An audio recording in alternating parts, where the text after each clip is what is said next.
The last time that life moved out of one environment into another, it's when hundreds of millions of years ago we moved from an ocean-based species to living on land, and now we're going from living on Earth to the stars.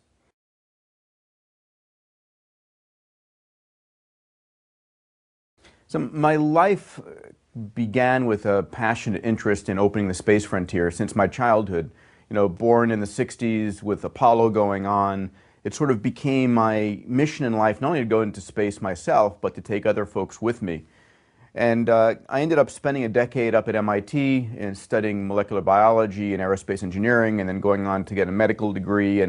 But really along the way became enamored with the notion that I could make the future I wanted myself. That, in other words, that I was empowered to go and build companies, create technologies, create organizations that would implement the type of future I wanted to see. We're announcing today something called the X Prize, a $10 million contest to privately build a spaceship that's able to carry 3 individuals, fly to 100 kilometers altitude, and do that twice inside of 2 weeks.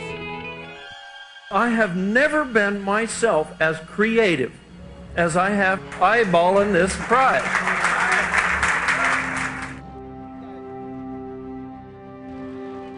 Hello and welcome to Mojave here in the high desert of California on this incredible day. Now you are going to witness history in the making. Release arm fire.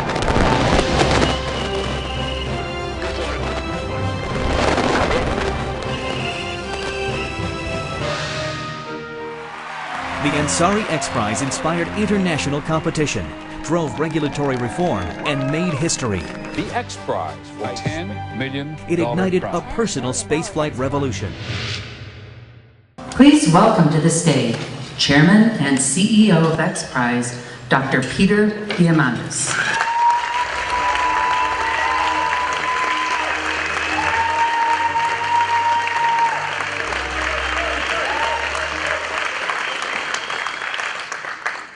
It is so wonderful to have all of you here. It truly, truly is. And I was remarking with Stu how far many of you have flown from Europe, from DC, from around the world, and just tremendous reunion of a family who dares to dream. Please welcome on stage Greg Marinak.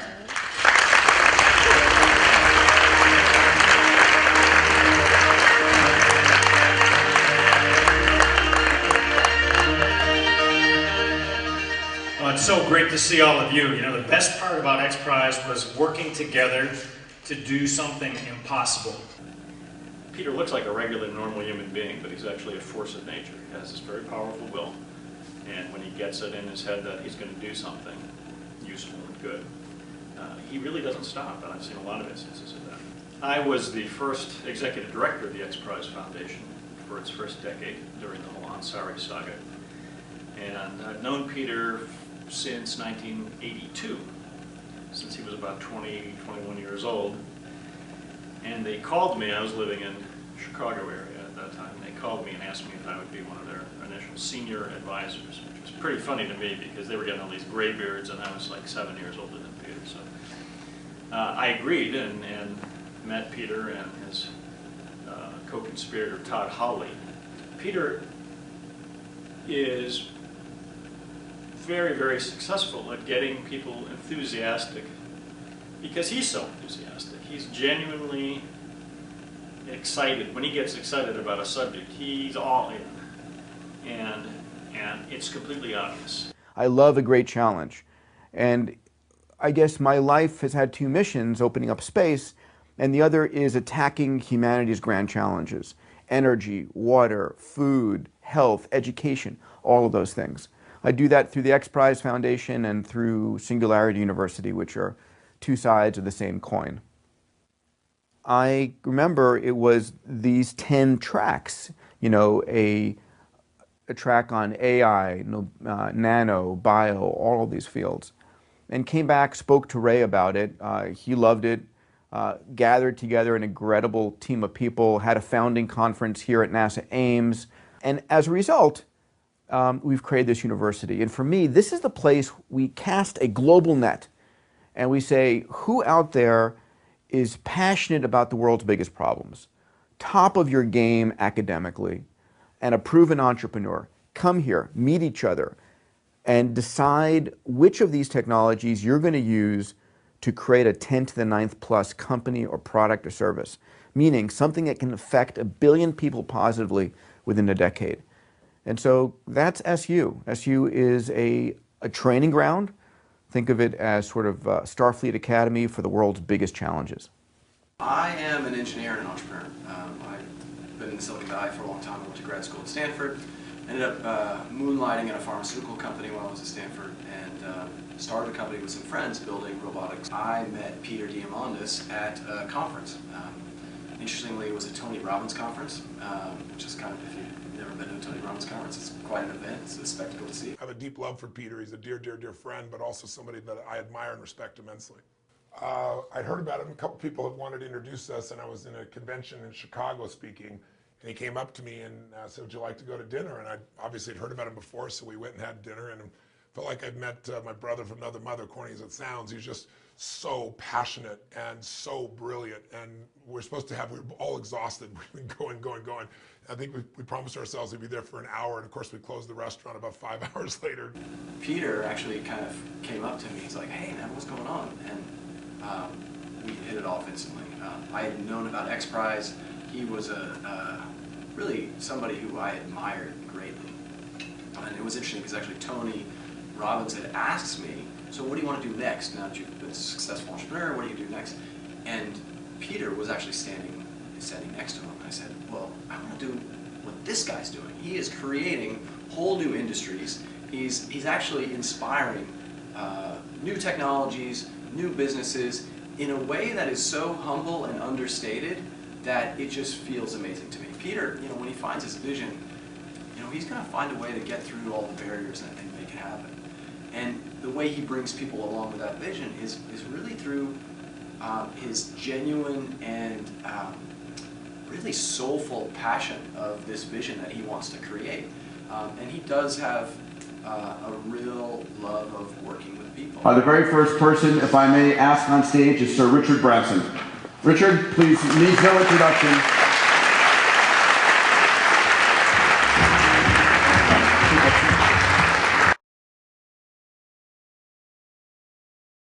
Anousheh Ansari.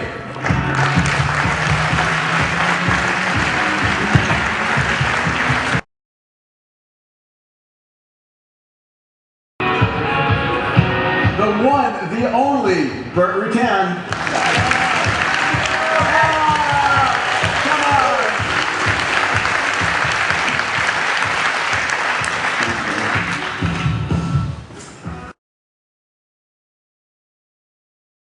Chuck Beams, the president of Vulcan Aerospace. Chuck.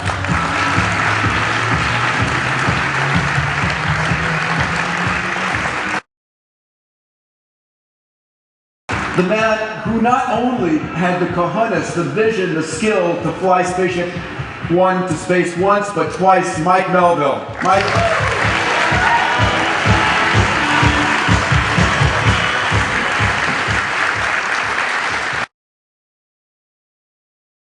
And our very own Charles Lindbergh, Brian Binney. Brian, where are you, pal? Pilot of Spaceship One on the X2 flight.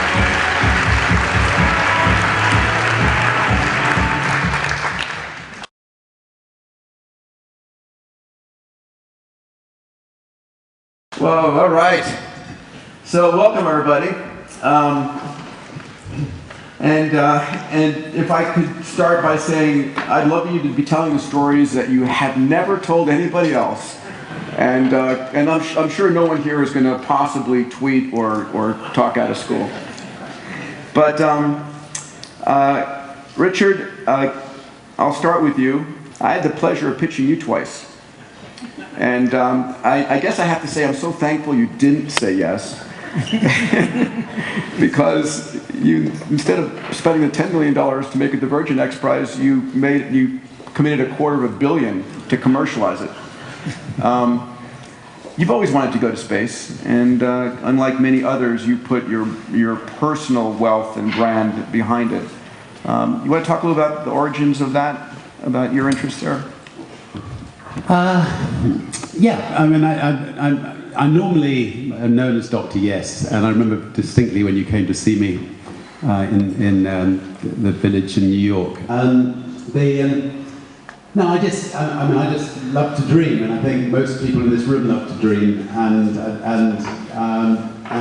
you know, somebody said, "When did you realise that Virgin Galactic was going to be a business opportunity?" And I just never thought of Virgin Galactic as going to be a business opportunity. I never thought of any of the businesses I'd ever started as being one day a business opportunity. Anusha, so I remember the moment I heard about you when I read about you in Fortune's Wealthiest 40 Under 40, and I'm trying to remember if I was dreaming the fact that in your bio it said you wanted to fly in a suborbital flight. Had you known about the X Prize, and like, what were you thinking when you first? I mean, I remember coming and presenting to you and Hamid and his brothers. What were your early memories there? So I had, we had just sold the company and Telecom Technologies, and my passion being in space, I was looking for ways, and so was Amir, because Amir is also the other member of the family that's very interested in space. Fellow space cadet. Both space cadets, yes. And we were looking to what are some of the possibilities, and doing a lot of search on the internet, and I had come across X Prize, and I think at that time you were selling some tickets. Maybe it was what you and Eric were doing in terms of the winning prize will inspire a company that will fly you eventually. Anusha, who's our CEO, and still is our CEO in our new company, was our CEO at the last company, was also my sister-in-law, had a lot of interviews with different magazines and publications. And inside one of those publications, they just happened to ask her, what are your life's passions? And she just happened to answer that I want to go on a suborbital flight, which is an extremely rare, uncommon answer to give. I mean, who says, I want to go on a suborbital flight? What does that do?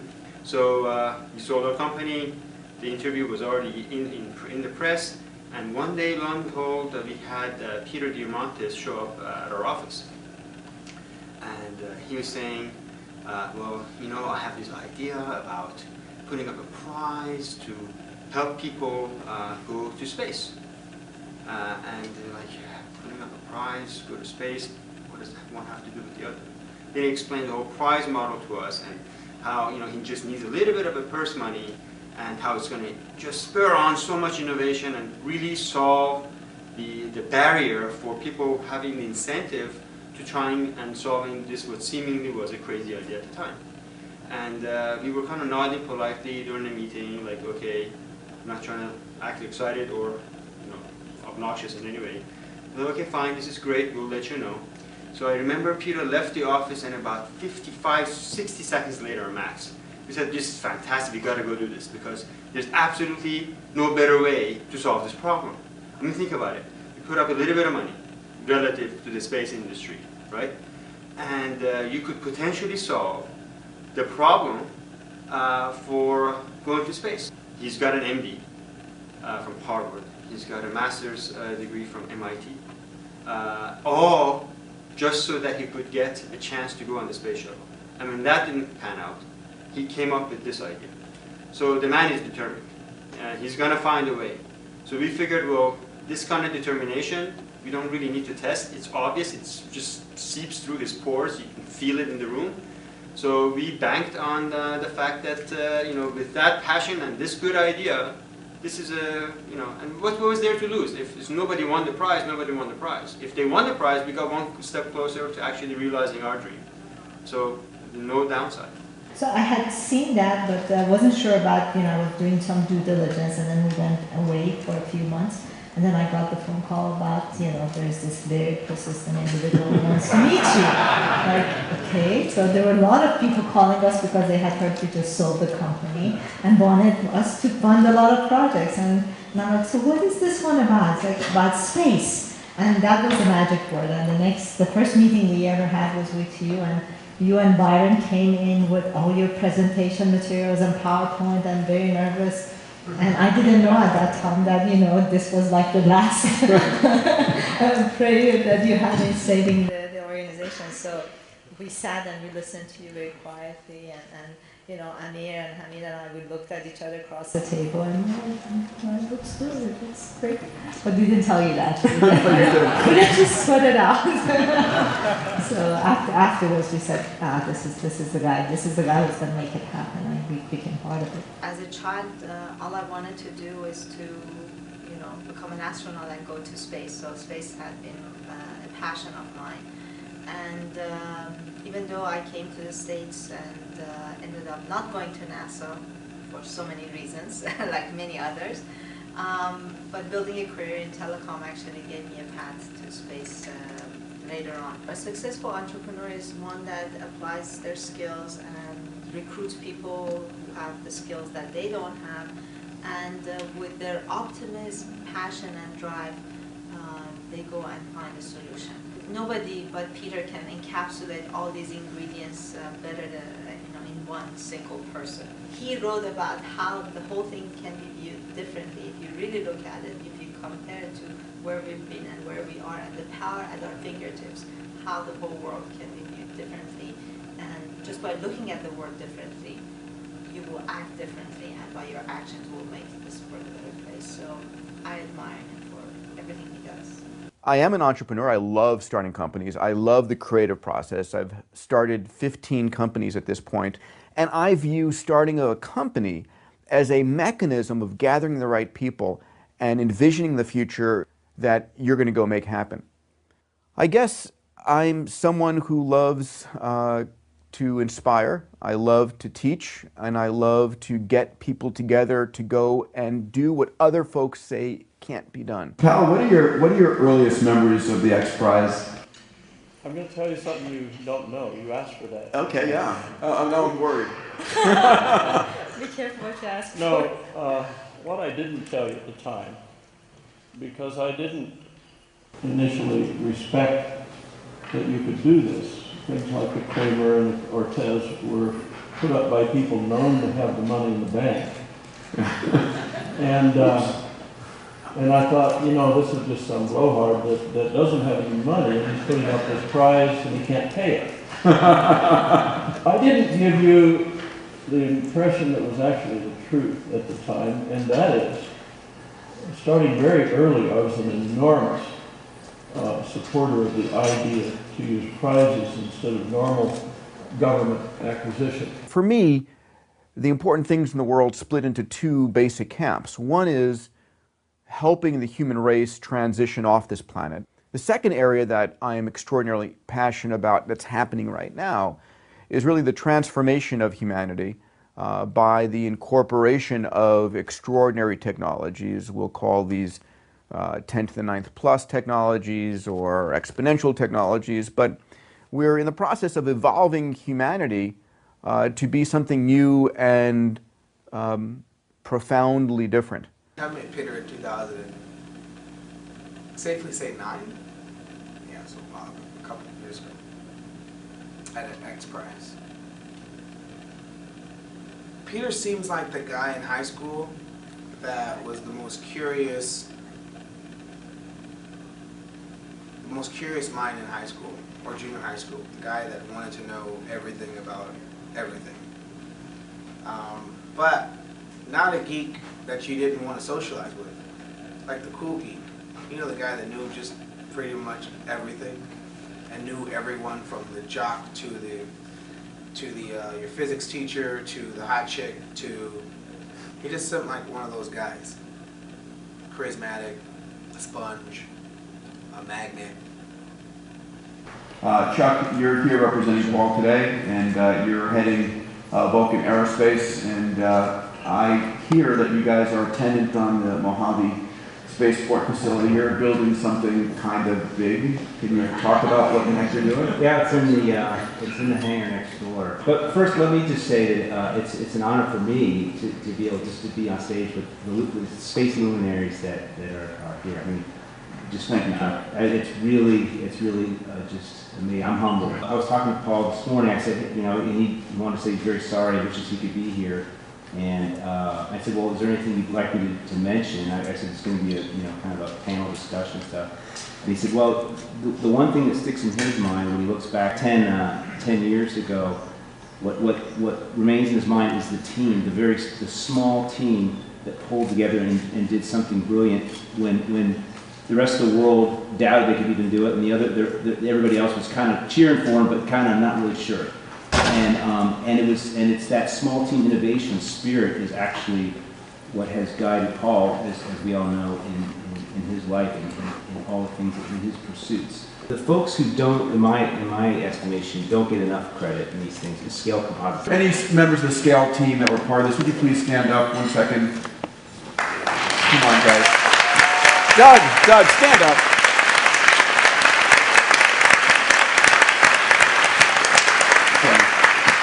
You're right. There was a group of 30-ish people in a garage who built a spaceship that went to space. I mean, come on, that's pretty awesome. Awesome. Pretty amazing. Yeah. Peter and I both came from Washington, D.C., and we met almost 20 years ago. I did what they call on the hill and then over the hill. I did issue management on aerospace contracts, defense contracts, and that kind of thing, and energy.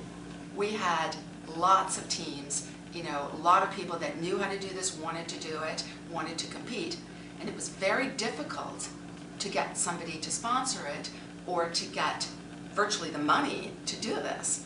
And one of the very interesting things that hardly anybody today even knows is no one ever asked us. This was a $10 million prize. No one ever asked if we had the $10 million. Peter was very clever. He bought a hole-in-one insurance policy like you would do at a golf tournament. And the insurance company bet against us that we would be able to do this in a period of time. And that insurance policy actually ran out about 2 months after the prize was won. But when it was won, the insurance company said it was the best $10 million they had ever paid out. Peter has a lot of fortitude. He's brilliant, he's visionary, but he has fortitude. He will, if it's his passion to do something, he will do it. Peter's goal is to help humanity. So Peter's goal is not to advance Peter. Peter's goal is to advance humanity. It's to make a difference in the lives of 1 billion people who have maybe nothing today. So this is why he started Singularity University with Ray Kurzweil. The goal there is to impact 1 billion people in 10 years using technology. You guys actually voluntarily got into a rocket and lit the fuse. Mike, you did it twice. You have been with Bert since the beginning, an extraordinary aviator. And you flew that vehicle under some pretty crazy conditions. One, when your avionics went out, and second, when you pulled back to the point of spinning her up. And I was there, I remember, as it started spinning, and I was like, cool. And it's like, okay, I hope he knows it when he gets into vacuum.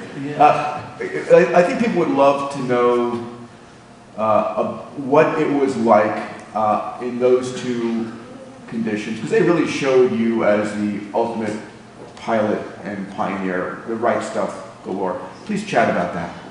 Okay, yeah, losing the display was a pretty serious thing, and the FAA had actually mandated that if we lost the display, we had to shut it down and come back. Put your earmuffs on. And, Bert and I didn't think it was a good idea to shut it down at any time, no matter what happened. And I don't know, I just sort of went half crazy. Yeah, it was going straight up. It looked to me like everything was okay. The thing went black. I couldn't see where I was going, but I could look out the windows, which is how I normally fly anyway in my longings. And so I looked out of the windows and I asked Doug if he would give me any heading changes I needed to make or pitch changes. And he came back and said, you have to turn left or pitch it up a little more. And it didn't seem that big of a deal to me. It really didn't. A lot of people thought it was a big deal, but really it was already established on the trajectory. There isn't any way to change that. If you turn it off, it's still going to keep right going. But you got to see for the first time the blue go black. That was the beauty of it. I watched this guy go from blue to dark blue to purple to black, and nobody else, I think, saw that. That was the only time I saw it, because normally you're looking at the instrument panel. This time I was looking out of the windows and I saw it all happen, and I was very glad I did that way. I had had the honor and pleasure of starting a university some 18, 20 years earlier called International Space University based in Strasbourg, France, which focused on interdisciplinary intercultural studies of space. Had started with Bob Richards and Todd Hawley, huge success, beautiful campus now in Strasbourg. And I said, it was one of these inspirations I have in the moments in my life when I see this idea and I say, I have to go and do that. It's, when one of those ideas grabs my heart and soul, I can't not do it. And for me, it was to start a university focused on these technologies. Peter and I are both orphans of Apollo, and we met as college kids, which shared a joint passion for space and space exploration. 1981. And it wasn't, I didn't meet Peter face to face. It was actually through a serendipitous reading of a magazine, letters to the editor of a magazine called Omni, which was very popular back in the 80s. I remember the phone call one day I got from Peter. Peter said, I've met this, Ray Kurzweil. I said, who's Ray Kurzweil? And he said, well, he's an amazing individual, and I'd very much like you to meet him. So through Peter's introduction, myself and the then president of International Space University, Michael Simpson, went to visit Ray at his offices in Cambridge and spent a wonderful morning with him. And I immediately understood why Peter was so excited about this individual. Ray is just a phenomenal intellect and a very nice man. One of the things I've learned about Peter is the virtue of impatience for creating a world, a utopia that we envisioned as kids as possible. It will embrace space resources. It'll embrace the annihilation of things that we as an adolescent species have to deal with: food, hunger, poverty. I think that the seeds that Peter is planting through the efforts of the X Prize Foundation and through the reality of our work here at Singularity University are going to transform our future from one of limited growth to a future of abundance, as Peter has coined. So fast forward now, it's September 29th. We called the two flights X1 and X2. You're the pilot on X1, official qualifying flight for the 10 million. Talk about that. Yeah, I had done it once before, and I thought, well, this isn't going to be a big deal. I already know how to do this. It should be easy. And so I got a little carried away, and I turned after I lit the motor a little abruptly, thinking it's better to be burning rubber going this way than going that way. And I got a little bit over on my back. And then when I trimmed it forward again to get more of a straight up flight, the airplane went out of control. And we discussed this at NASA the other day. And it was we think it was anyway, an adverse yaw problem. And the airplane yawed 15 degrees and then pitched 8 degrees and did a snap roll. And then it continued to roll for 29 rolls as I went vertical from 170,000 feet to 330,000. I think that must be a new record of vertical rolls. Bert had said all along that we should be spinning the airplane for stability. But that's not why it happened. And it was an awful feeling. I have to tell you, I was scared to death. Wow. But you did not... If you look at the video, you'll see my hand going to the switches to shut off the motors. And my hand wasn't very steady. It was shaking like this because I was frightened. So what was going through your mind that caused you not to shut it off? I was a shareholder in Scale. And we were going for the money.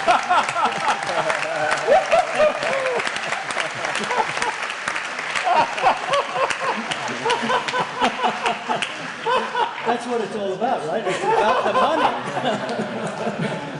You know, American entrepreneurship. Money in the game. Yeah. Anyway, I put all the controls against the roll, finally got the feather up, and was able to use the reaction control system. And as an aside, we learned exactly how much authority we had in our reaction control system because we burned all of it and got it stuck. So it was exactly the right amount of power. And Bert was responsible for designing that. The genius of this design. Now I want to remind everybody that this is October 4th. I'm sorry, September 29th. The competition is over in 3 months, right? The insurance policy we had purchased that paid off the $10 million had an end date of December 31, 2004, and then game over. The insurance company, by the way, is like hoping and betting, obviously, that no one wins this thing. So had you shut off the engine, now the question was, you know, would you have known enough to have gotten the next flight up and made 2 more flights before the end of the year? So, but luckily you didn't. And incredibly, 5 days later, Brian, you got the shot at the stick, and I can't imagine your bride Sally here, who's watching you do 29 rolls as you're going up, and what she's feeling. Like me, she was scared, I'm sure. Yeah. Brian, when did you find out you were doing the X2 flight? So Mike's flight was on Wednesday. All the smart guys stayed up that night looking at the data, trying to understand it. When I got in on Thursday, they were already in the simulator kind of trying to replicate what had happened to Mike. And by midday, there was this new scheme being developed. My motivation is manifold. I am relentlessly curious. And the scientist and engineer in me about what causes something or what could possibly be. I'm also absolutely adamant that every single major problem on this planet can be solved. There is no problem that we cannot take on and slay with the right combination of people, technology, and capital. I view failure as just success deferred. Peter recruited me a decade ago for the X Prize Foundation, which was devoted to disruptive change and using prizes as a highly leveraged way to make change happen. Well, one of his unique ideas is to shoot for the moon and not worry about whether you're going to succeed or fail. If I have a passion for a project, if there's a setback, try to regroup and figure out another way to approach it. And Peter exemplifies that attitude, both in his own projects and also in inspiring people in the world to take chances and shoot for the moon. Peter has a genius for explaining why you are in a unique position in human history to transform the world and solve age-old problems. And he's really very convincing at that, so people walk away from these interactions thinking, wow, I'm in a unique place and time and history, and I've got this fantastic opportunity, and he will inspire people to then try to go for these achievements. So I kept keeping my notes. Some of you have no doubt long since forgotten this, but the landing, the final touchdown wasn't as eloquent as maybe my Air Force. You are a Navy pilot. But it was a fine Navy landing. But it struck some people the wrong way. So that flight was on Wednesday. On a Friday, we do these off Friday things at Scale. So that was an off Friday. Myself, Bert, and Kevin Mickey were on our way to play golf at a place called River Ridge in Bakersfield. And it's about an hour's drive. And during the course of this trip, Bert decides to tell a story about a fellow named Jim Sandberg from 1965, who had a 2-foot putt to win the British Open. And as he's looked at the putt, he's looked at the line, and as he's all set to make the stroke, a leaf blows in from somewhere and gets in between the wave, the ball, and the hole. And so he bends down, lifts the leaf, and gets it out of the way. And you can hear the commentator in the background saying, for God's sake, man, step back, start the routine all over again before you make that putt. But that's not what he did. He went right back over the ball, struck it, missed the hole, and went on to a playoff with Jack Nicklaus and lost. So I'm listening to this story, Kevin can back me up on it, and in my mind, I'm thinking that Navy-style landing, which was just fine for my 20-year career with them, what was maybe going to be the equivalent of this two-foot putt. And I was going to be damned if that was how the rest of this program was going to play out, because I felt this close to being able to achieve the lifelong dream. Intersecting with Peter is always interesting. There was a common company that we both were interested in, and Peter came to see me, and he mentioned about XPRIZE, and it just sounded so amazing. Peter read this book that was about how a man spent more than the prize money to win the prize money.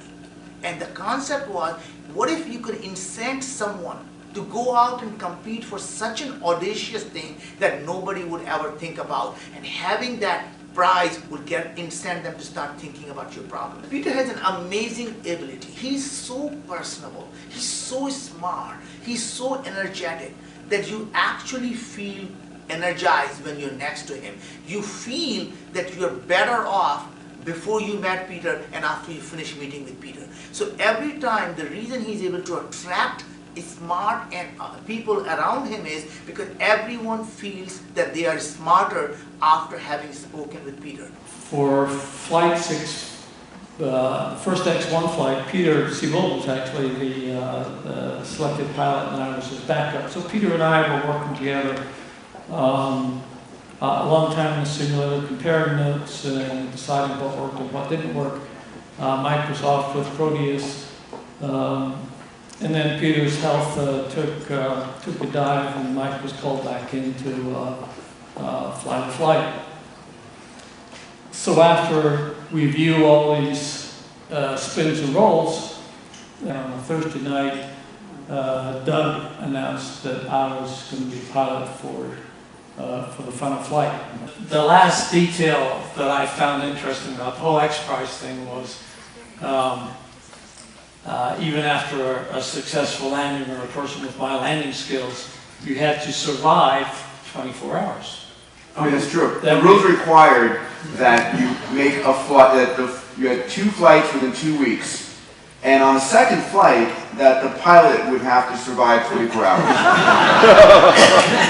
My name is Joe Polish. I have a company called Piranha Marketing. I have a high-level group called Genius Network. So I met Peter before that, but then he ended up becoming part of my group. He became a client of Genius Network, and so that's really built around helping industry transformers become better entrepreneurs. And certainly Peter is an industry transformer. I mean, he's the guy when it comes to space innovations, XPRIZE, Singularity University.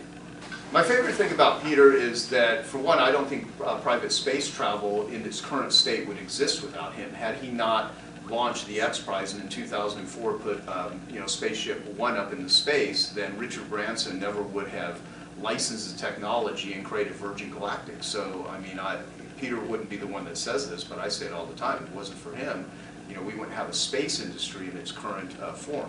I ended up becoming a platinum partner in Singularity University, within a year of meeting Peter, and it's been incredible. So there's been so many people that Peter and I have introduced each other to that have helped both of us with our businesses, with our interests in life, and so not only is Peter just a great friend, he's someone that I do a lot of collaboration with in all kinds of areas. For profit, because both of us are capitalists, and also we do raise tremendous amounts of money for nonprofits and foundations and things that we like to support. Richard, I have to say, one of the things that we have as a key mantra about the XPRIZE is that the work begins when the prize is won, because having a historic moment is insufficient. It's actually building an industry. So, I tell everybody on the heels of the story when you didn't fund us that you did something much more important, which was you allowed this to go from a historic moment to an industry. And for that, we are forever thankful. It took a lot of guts to do. You want to talk a little about your vision and where Virgin Galactic is going? Well, the exciting thing about this industry is you don't quite know where it's going. Where we think it's going is that we're going to start soon, as I've been saying for a few years, taking people into space and bringing them back again. We will be putting up arrays of satellites around this Earth, which will make a dramatic difference to people's lives back here on Earth. Those two things I'm certain we're going to be doing. We've already registered the words. I mean, our company is called Virgin Galactic. Of course, we've registered the words Virgin Intergalactic. Why wouldn't you? And so we'll see how we go. So I was talking to a friend of mine at NASA, and I asked him, who's doing something exciting right now that I could potentially get involved with? That was exciting, and that had to do with space. And this fellow said, well, I've met somebody, and some people think he's crazy, but I think you two would get along. His name is Peter Diamandis. Peter is he's a wonderful guy, and he's a unique combination of talents. He's really smart. He's an entrepreneur. He is fearless, doesn't take no for an answer, and this is usually pretty good, but sometimes not so good. It's great because you've got to always be on your toes. When Peter comes back from a business trip, you never know what he's drummed up while he's out there. And it's really exciting when we get together and he talks about a great idea he's had for a new X Prize, or somebody he's met that wants to lend their resources to what we're trying to do. And Peter really has an uncanny ability to match up folks' interest with our interest and figure out how to kind of map that relationship and how to start it. Anusha, you flew to ISS through Space Adventures on Soyuz. I know that you're still excited about flying on Spaceship Two. Absolutely. I think, as someone who actually flown to space, you get hooked on it. It's one of those things that's as addictive as you can imagine. And I know there's a lot of people who want to fly to space, but having been through the whole medical, checkups and the training program for an orbital flight, I also know not everyone can do an orbital flight. So in order to fulfill their dreams, a suborbital flight with Virgin Galactic will give them that glimpse of space, that feeling of flying weightlessness, and it is one of those experiences that I think it will transform their life completely. And I was on stage on another event with Brian, and Brian told me, "Are you going to fly?" I said, "Yes." He's like, "I didn't think that someone who has done an orbital flight and stayed, several days in space would want to do a suborbital flight. Why do you want to do it?" And I told him that, it's having that experience again and again, and being able to, use it to remember that sentiment. It was important. And in the spirit of sharing things, people who were there probably remember it. Now I'm going to embarrass Richard a little bit here, because he embarrassed me on stage after we won the prize. But what really shocked me after we won, we're very serious, we're very emotional, we're going out there on the stage for the press and talking. And I got proposed by Richard for his son, if you remember. I remember that. I was embarrassed. I don't know what comes out of my mouth sometimes. She is very beautiful. My son is very handsome. Hamid, I'm sorry, pal. I hadn't really met you then. What's unique about Peter, he's so endearing because he's such a loving human being, and he wants to do things not just for himself or for what he wants to accomplish. He really does want to do it for humanity. And a lot of people say that, but their lips move in a different direction than their feet. The old theory, you want to take the island, you burn your boats. And he's burned his boats, and he's not willing to go back. And yet, at the same time, a lot of people like that can seem harsh, overbearing. I think that mindset of pure passion and excitement to know what is next and to take whatever it is and find the way that it could be used for good is unique in Peter. There are a lot of people anticipating so they can just make some money for it, or there are people that are anticipating out of fear, like, oh my God, how would I protect myself? He's one of the most proactive human beings you could possibly imagine. And his mindset is, the change is coming, it's gonna be great because we're gonna make it great. Let's make sure we anticipate the future. The compliment I get the most is not that, oh, it's wonderful that you went to space, but mostly they come to me and say, thank you for doing X Prize. Yeah. Thank you because it has given us hope, it has given us a grander vision, and it has taught us that we can go after impossible things and make them happen. And to me, that's precious. That's the best investment our family has ever made. Thank you, Elisa. Thank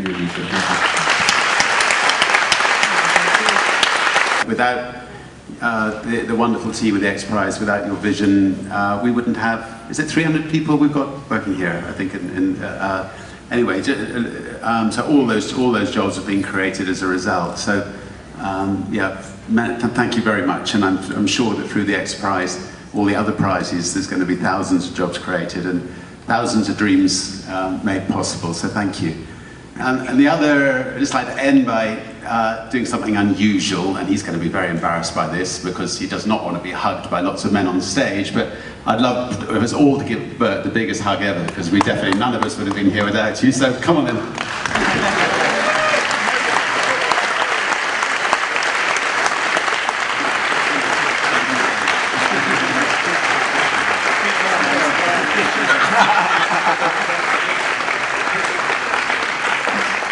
Oh, thank you. We're about to actually, we'll blow out this, we have a 10th anniversary cake. I'm going to ask all of you to come up here and blow out, I'll go ahead and hold it here, to join, come on up here and blow it out with me. Then I have 60 seconds of closing words and we'll do dessert. So Bert, come on up here and blow out this cake with us. We're going to count. Okay. 1,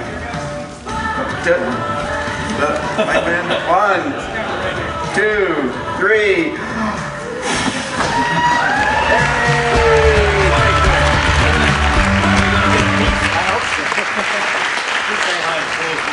So, we'll be slicing it up and delivering cake to everybody in a moment. I want to say thank you again for all making the journey. I want to acknowledge my great business partner and friend, Robert K. Weiss. It's a Jewish holiday today. Those of you who break faith are not here with us, but I know you're here in spirit.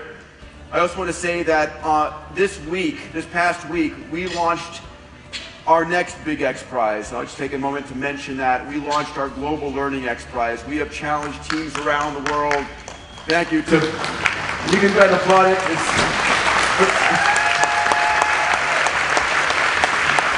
For those of you watching on Google Hangout, this is an X Prize to really transform this world, while this one is transforming others.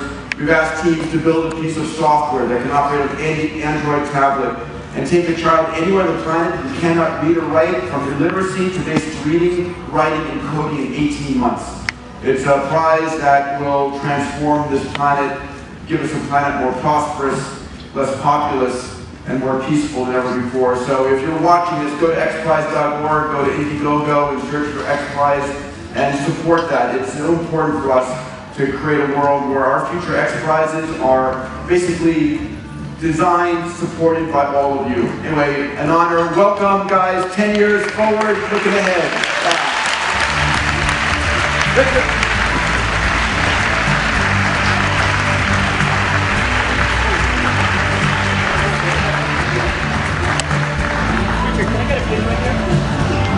Ladies and gentlemen, those who are with the Ansari anniversary trip, will depart from this side of the building, here to your right, those doors right there. Ansari trip will be leaving in 10 minutes. Virgin Galactic founding future astronauts, please depart from the front of the building in 10 minutes. Thank you.